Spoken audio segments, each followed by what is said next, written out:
I was there right through the Asian crisis. Yeah. So that was, you want to learn about taking risk and bearing the consequences of taking risk. I've often learned as much from people below me as I have from, managers above me. And sometimes the managers above you, what you're learning is what not to do, not what to do. What advice would you give to someone transitioning from the traditional career path to more sort of the advisor, entrepreneurial world? A lot of people don't think enough about what I consider the adjacencies. Yeah. They might be quite good at one little thing, but they don't think about the bits around it. The advice I give to people in the bank is to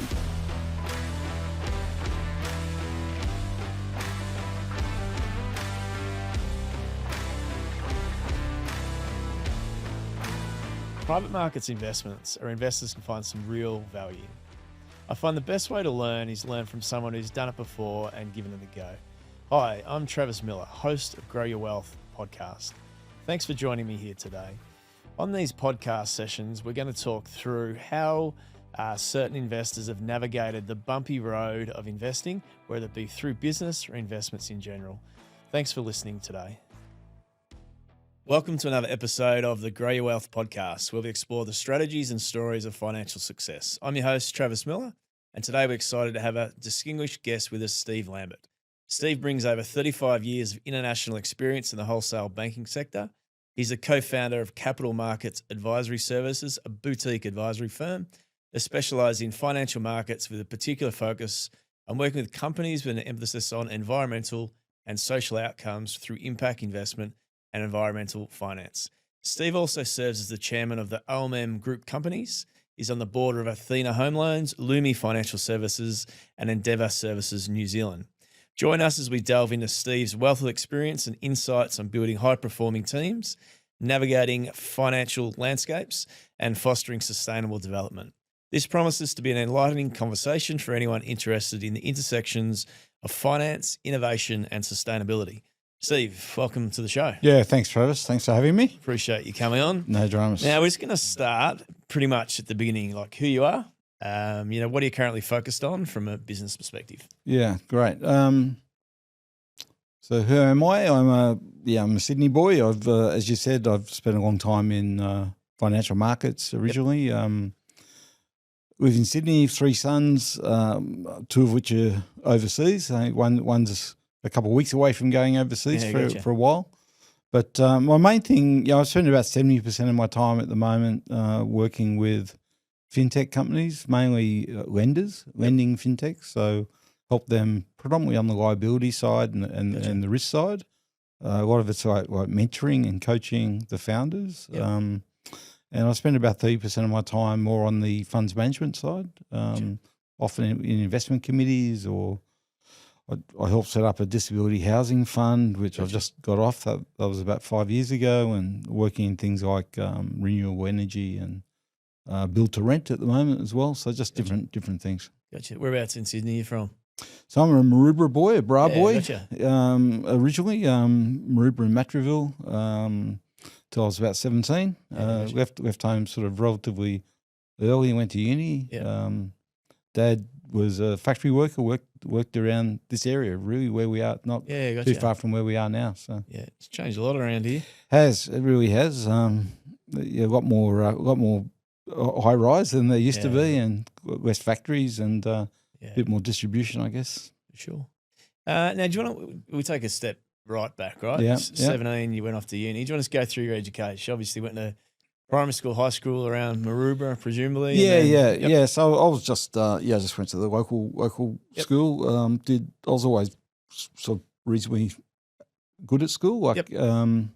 Sort of got into the selective type school, but for whatever reason, probably financial type reasons, I didn't go that route. So I just went to the local school just around the corner with mates that I grew up with as a kid, and HSC like everyone else in New South Wales, and went straight to uni. I first one in my family, and even I don't extended family, I guess, to go to probably finish high school, to be honest, and then finish then go to uni. So, but I've always sort of knew I'd probably go to uni. I think it's probably helped. I used to go past New South Wales uni as a kid often, and I was always aware of that sort of space, but it was, as I said, it was probably didn't really come out of the family environment to sort of pressure me to go that route.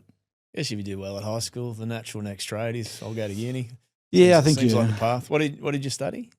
I did economics and econometrics actually. Perfect. So I originally enrolled in like a double degree, commerce law, and I always say it was the best decision I ever made for the wrong reasons, dropping law.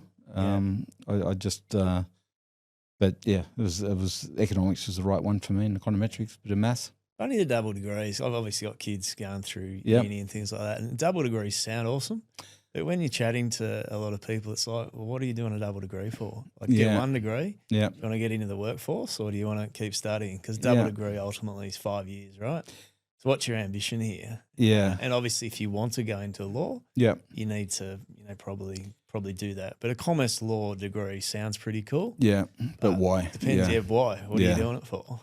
Yeah, I give a lot of advice to young guys now, thinking deeply around why do you really want to do law? Sort of interested. My view is we've got too many lawyers, so not enough economists, frankly. So I gotcha. Now, early career wise, did you going through high school? Was there anything? What did you get up to?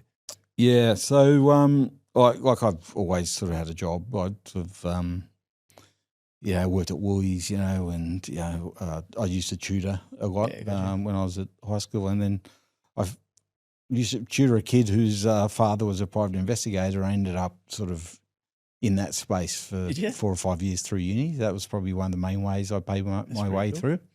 And so just more in the back office and helping him edit. And those days was still film, and it was all insurance fraud, and that was super interesting. But it was one of those areas where it's like many things. If you just keep working on something which is fairly negative, you also start getting somewhat negative views of life. So I stopped that, and I used to be a truck driver. I've worked in factories. I used to do everything at uni just to make a quid, really. It's not a bad background to be a lender, doing a bit of private investigation, because you got to look at you got to consider the downside, don't you? Yeah, you probably do. I never thought about it quite that way. I think the bit that I took away from was, I don't know. It's probably I see it a little bit in one of the roles I'm on now, which is work with an SME lender. Yeah, and what you don't see at a big bank at the top end of town is a lot of fraud, whereas you do start seeing smaller companies and the whole thing's around cyber risk, et cetera, and some of the fraud elements. I actually see some parallels with some stuff that was the fraud in insurance 30, 40 years ago. Gotcha. And then as you so you finish uni, what happened after that? You've clearly got a job. Yeah, so I was actually halfway through my last year, my honours year, and I don't fully understand why, but at that point in time, I never had any classwork in the last 6 months. So I thought I just fell into getting a job. I didn't think it would be necessarily my long-term thing, and got a job at Westpac, which was okay. It was decent. I had a job offer from the Reserve Bank, and my girlfriend at the time worked there, so I didn't want to work there. And I had job offers down in Canberra, and I didn't want to work in Canberra. So worked for Westpac, had to work in a branch. I spent 10 weeks in a branch in the city, which was, I was supposed to spend 2 years there. I spent 10 weeks, blah, blah, blah. Ended up, they said, right, we want you to go down to Canberra, work in Canberra for the lobbyists for the bank down there. So, 10 weeks after joining Westpac, I've ended up doing a completely, job which has got nothing to do with banking. Ended up in Canberra where I didn't want to be there. The Westpac salary in those days was probably 30% lower than I would have got if I just went to Canberra in the first place. So, but it's all funny how it all works out. So went down there for 6 months, then back up to Sydney after that. Gotcha. You ended up working at NAB, obviously. Yeah, so I spent most of my time when I came back from Canberra. I worked I had a couple of different roles really, but worked in sort of project finance mainly, and a bit of relationship stuff for a short period of time. Went to Japan. Long story there, but basically ended up in Japan with Westpac, and that started what was then a fair bit of time overseas. and ultimately got hired. I went to NAB. I was at Westpac 15 years in different places, mainly in financial markets, mainly in derivatives, commodity derivatives, structured products, stuff like that. And then end up at NAB in 98. And then I was at NAB for 20 years. Hey, if you're enjoying this, please subscribe on whatever platform you're using. It helps us build a community. We want to educate investors, and this is what it's all about. The old derivative background's pretty useful. Certainly in this space, yeah. It was like that was back in the early days, right? It was like literally, I still to this day draw boxes to make sure I understand where the cash flows are going. I love it. It's the best way to learn it, yeah. And, you used to have to, it was only looking at screens. You had to price stuff yourself and knowing the maths around that. So that was not a bad, not a bad discipline as well. It's funny you talk about drawing those boxes. I still take little Post-it notes and little cards to meetings because I'll draw me little pictures and maps to that. It's a very way to think, right? Takes little notes, draw some diagrams and arrows. I had a Post-it note once. I was the back of a beer coaster, to be honest. It was, and it was what they called at the time. This is in the late 80s. It was called a square trip in Japan. And it was like this leasing companies buying and selling gold, and I was only doing one or two legs of the trade. I could never understand it.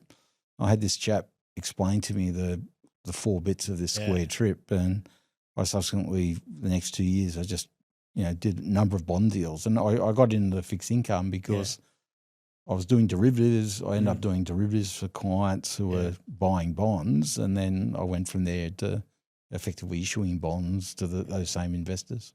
There's always a dead angle to things, isn't there? Whenever you draw your arrows, there's always should be something like that. Someone's borrowing somewhere. Yeah, I think you're right. And I think, working for a trading bank, it was always, I was much more of a debt guy than anything else. Yeah. Good on you. Now, a couple of people have influenced you across your career. Do you have a top 3?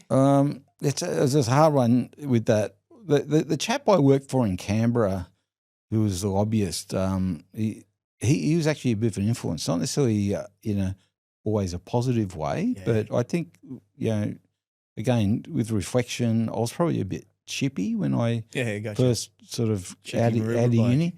Yeah, a little bit, like not too aggressive way, but I mean in the sense that like I probably you only saw people with wealth probably when I went to uni. I didn't really been around that, and I think that job I had in Canberra was so weird. It was such a weird job. It had nothing to do with banking. I get involved in the strangest things at the last minute. And it just made me realise, well, you can sort of deal with anything really. So it gave me a lot of confidence. So he was a big guy.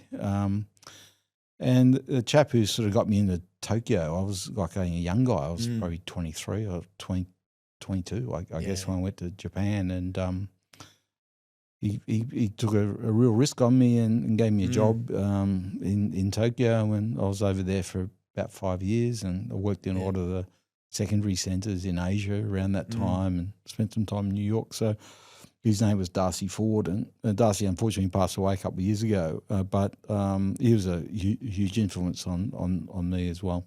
Gotcha. It's fun in careers. To take that step, you often do require someone to take a bit of a punt on you, right? Oh, yeah. You need someone to see something. Yeah. You think it's all you, but at some point you do need someone to drag you up and say, I reckon you can do this. Yeah, I think I was never as I guess I've never really believed it's all been me. It's I was going to say it's always been the teams I've worked in and the guys around me. I've often learnt as much from people below me or as I have from managers above me, and sometimes the managers above you, what you're learning is what not to do, not what to do. So I've been very lucky over the years working with some really good quality men and women. Good skill to have, right? Just to listen to different views around you, and ultimately you got to form your own view. You got to take information from everywhere. Yeah, I think the other thing with Darcy was maybe he saw something in me I didn't see myself at the time, but he really worked me. And to some degree now it's pretty equivalent of doing 2 full-time jobs, doing 2 different things, but. One of them was sort of looking after the risk committee for Westpac at the time in Asia. And I was not in that vertical. I was doing something completely different in derivatives. And what do you got me doing this for? Yeah. And he made me do a lot of strategic thinking stuff and held me in very good stead. Yeah, I can see that logic, right? Like derivatives, you got to understand risk, right? You If do. I was to put someone on a risk committee, Yeah. I'd probably rip someone from derivative background or a trading background, Yeah. because they understand how to put the pieces of the puzzle together. Yeah. I think that's right. I think a lot of people have very narrow views of risk, particularly in banks, and so a lot of markets guys don't get those opportunities. Yeah. But you're right. I think they can they understand. I always say they understand the value of a basis point. Yeah. Now, a little bit overlap to previous question. You obviously mentioned Darcy. Yeah. Are 2 or 3 pivotal moments in your career or in your life, just in general? Look, I think I think going to Japan was really key for me. I was a young guy, and I actually won a scholarship to do some postgrad study in Japan, and I actually went in and to resign from Westpac, and my manager at the time said, "No, don't resign," and effectively he took an option on me for a year to do half of what this degree was, and he said, "Look, if we want you in Tokyo, but we'll give you this if you." I said, "Okay," and that's what I did. I ended up, in Tokyo. So that was important. I think I was involved closing a business down at one point. And it was a business I just gave everything to, and I didn't see it had even potential of being closed till it sort of hit me in the head. But that was a pretty key point, because I could have gone. I could have gone with the business effectively to another bank, and that got me up to Hong Kong, and then ultimately into NAB. So, interesting time to be up in Asia. That sort of I was there right through the Asian crisis. Yeah. So that was you want to learn about taking risk and bearing the consequences of taking risk. I mean, risk is not always you don't always get it right, as we all know. There's a risk and return concept. The risk and return, but even then you misjudge, right? And timing's everything often. And that was a very interesting period of time to work through when markets were tanking, and I was in markets, and you can't always get short when you want to. So. For sure. Now you got a particular focus on companies' environmental and social outcomes through impact, investment, and finance.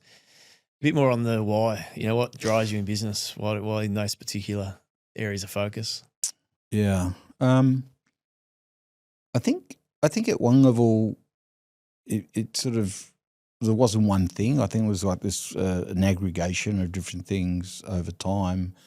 The way I generally think about setting up businesses or running businesses, I look at big themes. I look at what are the big, global themes that are impacting us as a country and as a market, and then think about how they play out a bit. And one of those, honestly, one of the themes I saw was this increased focus. This is like 15 years ago, 20 years ago in environmental and social type issues, and that was playing out in different ways in the equity markets.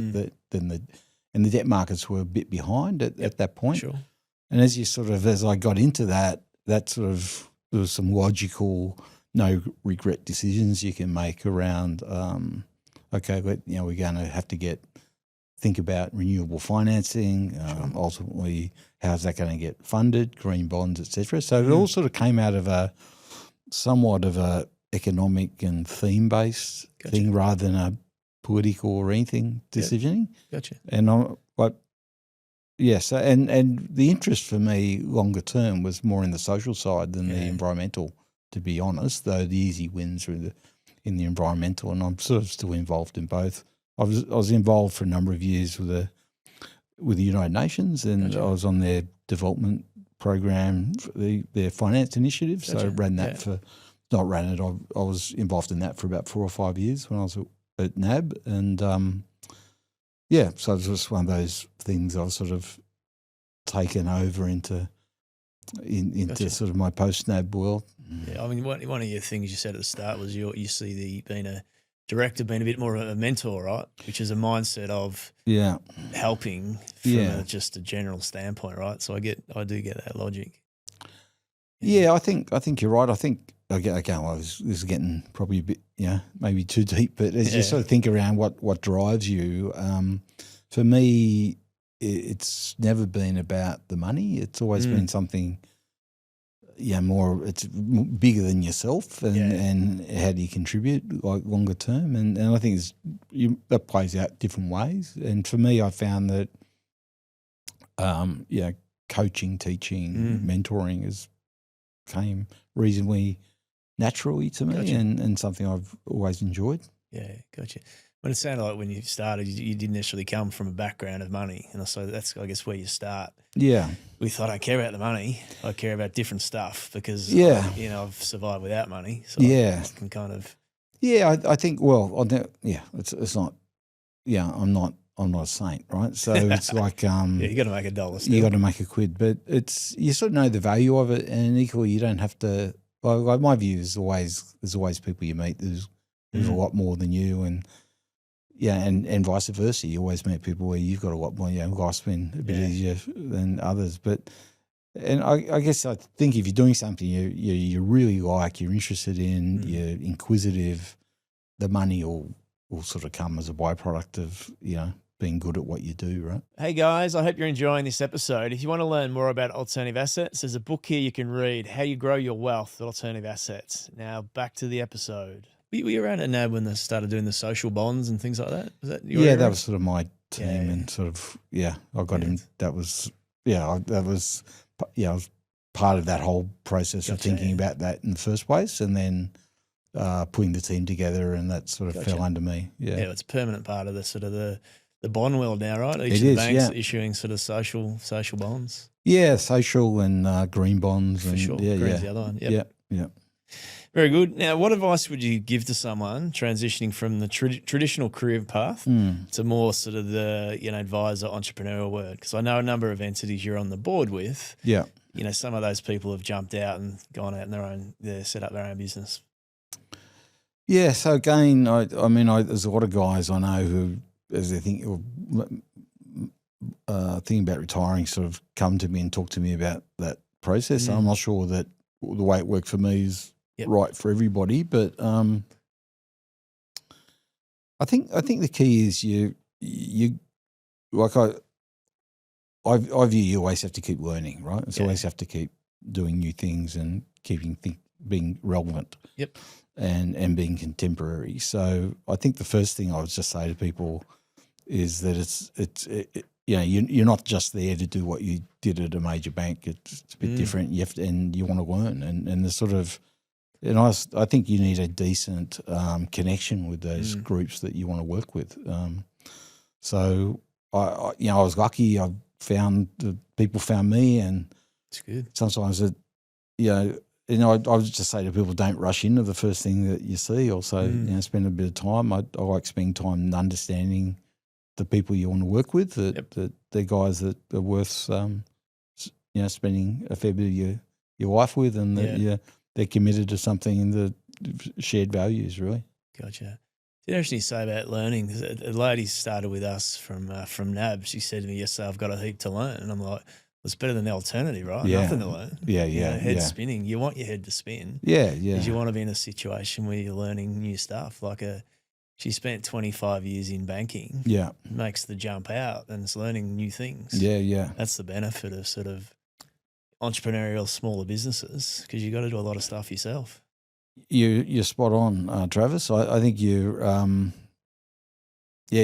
sheltered in the bigger organisations often, and you become a bit too narrow, too specialised down so you might be a mile deep, but like an inch wide, and sure. And the advice I give to people in the bank is to like.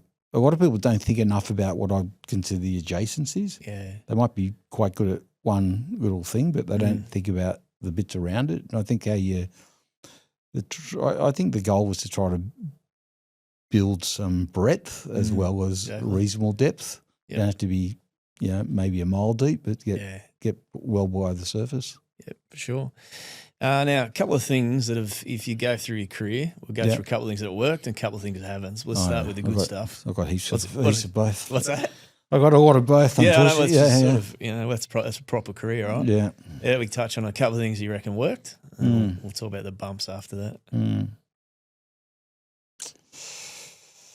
A couple of things that worked. I think my general approach, like it goes on something we just spoke about. My general approach has always been, if I'm not studying, I'm teaching. So that could be sort of different things in there. But so I've always been very inquisitive, and I've set myself up in any of the jobs I've done such that I do think about bigger thematics, and I try to be a bit more holistic in terms of the thinking. And what worked well was, I think, when I could create teams that we also it resonated with them, that approach, and setting up teams that sort of I've found the right people to put them in the right place at the right time, and I've always liked it when I had people that they then grew into those roles. Yeah, so I think there are times that work for me. Like there was a period there at NAB where, consciously making decisions about growth, about new products, around where we wanted to go, that were probably everyone else in the place was quite skeptical, but we ended up every year we kept hitting it because we had people motivated to do that and wanted to do it. So that'd be one. I've got like specific trades that work great and all those sorts of things, but it's that sort of, like, a lot of it was around other people as much as me personally. Yeah, I did a great thing. I could talk about trades that I did this and all that, but I'm not sure that was. Yeah, so it sort of sounds like the general relationship, pulling a team together, the right people in the right sort of area. Yeah. And, getting that communication going. Yeah. Seems like the summary, I guess. Yeah, absolutely. And everyone's sort of headed for the same general goal. Maybe we don't know how we're going to get there, but we sort of had I used to always call it, the light on the hill. We sort of knew where we're trying to get to and why we're doing it. I think that's the other bit that was always important. Gotcha. What about the other side? A couple of bumps in the road. Well, When's it blown up? I've had heaps. Some of them down the same route where you've sort of given people too much leeway, and you through friendship sometimes you decide not to pull them up. You pull them up. You don't pull them up early enough, and then it ends up ending tears. When the Asian crisis was on, we'd sort of consciously. We'd been very active in Malaysia in the year or so before, and spreads were so narrow. I just felt like can't make money here anymore. So we literally put out of Malaysia, like just luckily at the right time. But on the other hand, I had some exposure in Korea. I had such a small piece of exposure, but prices moved so radically. I lost in a 2-day period. I think we lost the annual plan of, and that'd be an example of just, reading, may have got the market broadly right, but I was still in it and got smashed. How'd you handle that? You just sort of personally drank a lot of Mylanta, I think. I'm not sure I handled it as well as I probably could have, but no, it's just hard. They're those sort of hard knocks you take, and but you just have to you work your way through it. And one day at a time, basically. Yeah, one time. Yeah, and you end up working some pretty dumb hours to sort of pull yourself out of a hole. But and there's other things where I think there's always have regrets where sometimes where you've done stuff that you think backwards, was that the right thing to do at that point in time? But hopefully you learn from all those mistakes. Everyone's an expert in hindsight. Harry Hindsight, mate, is the best investor in the world. How about a couple of tips? For business. I really do look at. I like trying to understand what's going on in a broader sense in the economy, I generally try to have an optimistic view, but you have to think about how to be successful in a number of different environments. And we talked before about using, flows and cash flow flows, but one way, I love 2x2 matrices around different, thinking about different scenarios and try to think about your business as how do I maybe not be super successful, but how do I survive across different parts of those portfolios? And I think it's a really interesting time now. Like we came out of 2023 was a hard year, I think, in many for many businesses, and 24 on one hand, I think doesn't have the same level of uncertainty as we saw in 23 with the large interest rate rises. But on the other hand, we're not out of the woods by any means. So it's just, in my mind, recognising that.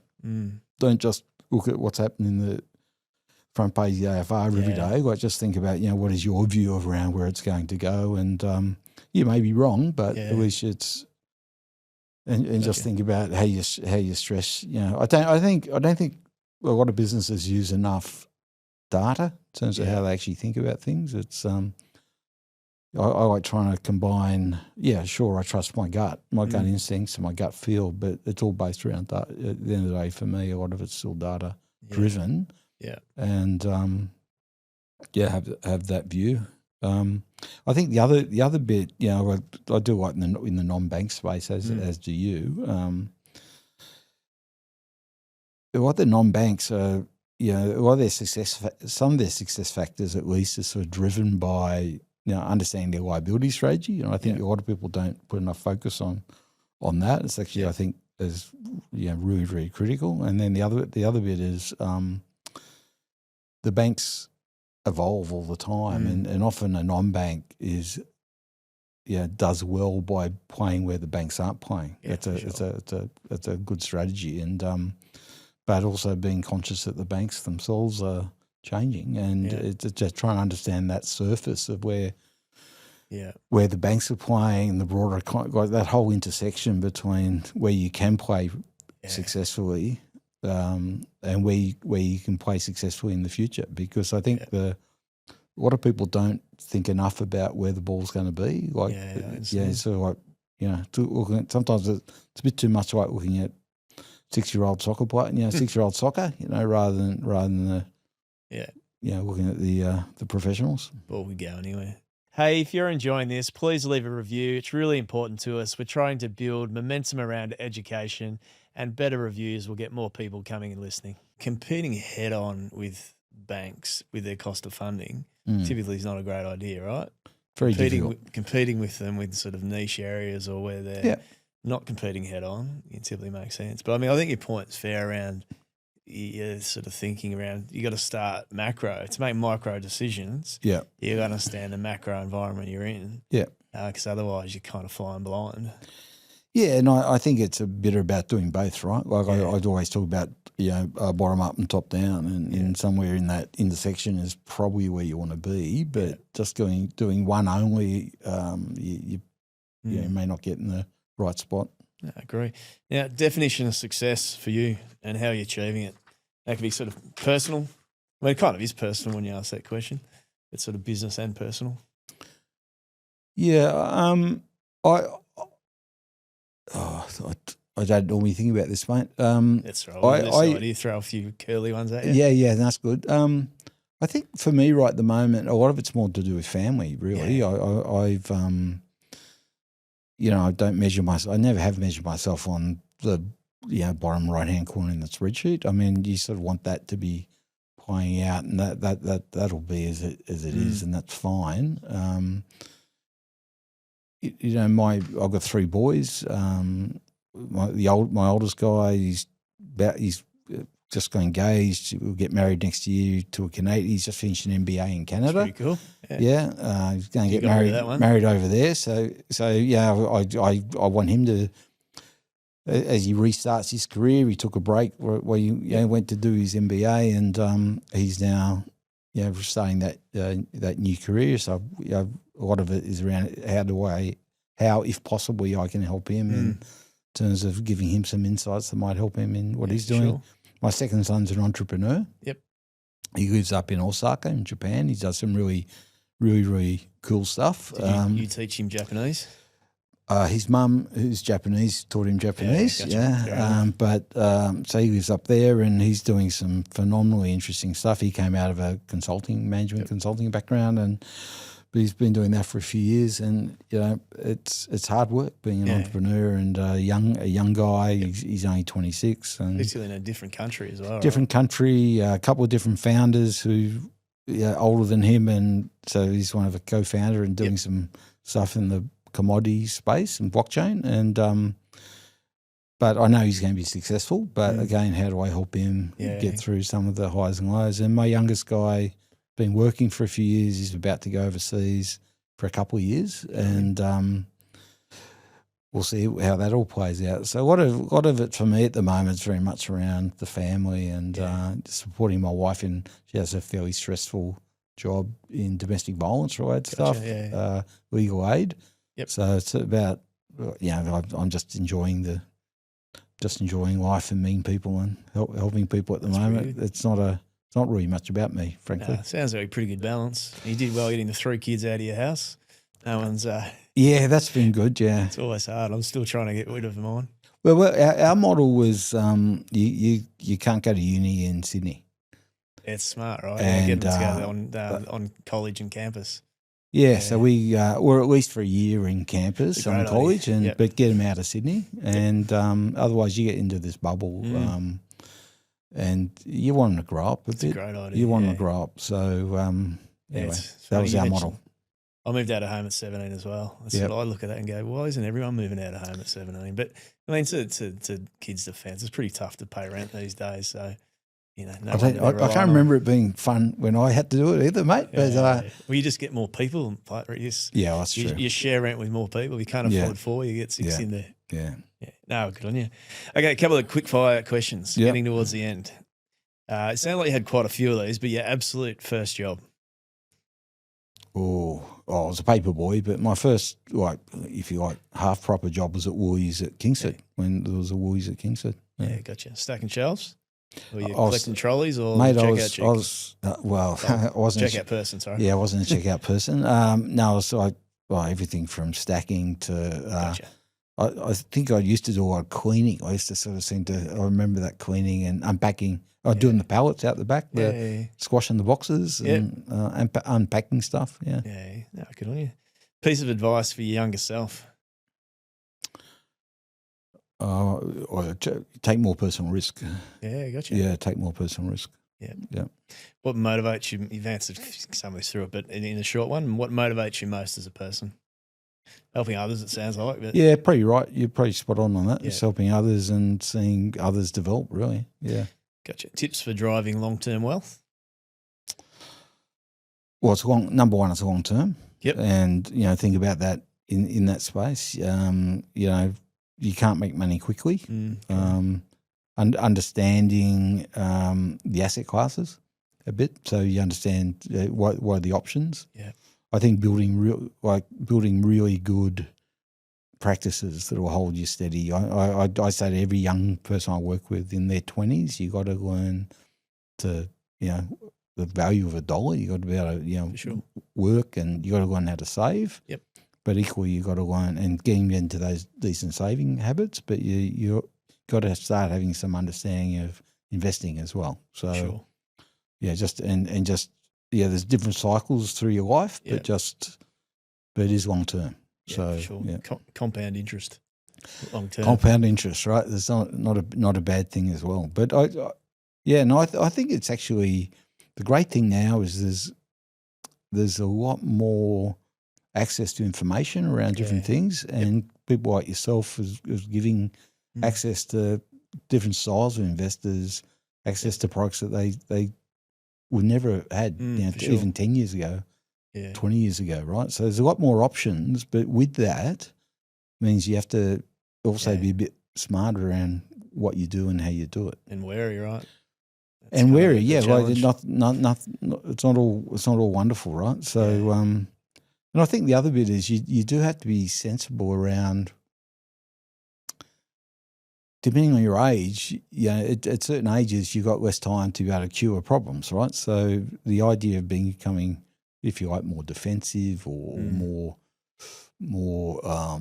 dividend style or stable income or stable-ish income as you get older. I've always been a bit of a buyer of that view. Yeah. No, great. Interesting. Speaking on one of my son's friends, he's got a little entrepreneurial idea, 21-year-old. He's put 100% of all his money into some initiative of importing something and pretty speculative venture. And I thought to myself, well, probably the age to do it, right? Absolutely. You've got time to come back from this. So risk and return. Yeah, makes he's sense. He might get it right. He might get it wrong, but at least he's got time to make a comeback. So yeah. I think you're spot on. And look, the other practical piece is, as a 21-year-old, the amount of money you've got to play at risk is a bit different if you're a 50-year-old, right? So I used to say to myself, I used to have this goal where I would try to make as much outside of through my investing as I would make as a salary. Maybe not as a bonus, but as a salary, and didn't always do it, and often spectacularly didn't do it. But I think having that mindset over time, you will do. You will do fine, I think. Very good. And the last one, when you're not working, how do you spend your time? So I'm a big reader. Yep. So I read a lot. And I'm a big advocate of the local library. I love going out to the library. Big reader, I like cooking. Yep. Clearly like eating. And you got to have a glass of wine with the meal, right? So they're probably the things. Yeah. That sound nice and healthy. Food and wine. Not particularly healthy, but try to. Well, I can't say try to stay in shape. I try not to put on more weight. That's probably my greatest goal. Good on you. Sounds like you're leading a good life. Thank you. Thank you. Thanks for coming on. But if you're interested in connecting with Steve, you can connect with him on LinkedIn. We'll include the link in the show notes. But thanks again for coming in. Yeah, good on you, mate. Thanks very much for having me, Travis. Thank you. Cheers. Hey, if you're enjoying this, please leave a review. It's really important to us. We're trying to build momentum around education, and better reviews will get more people coming and listening.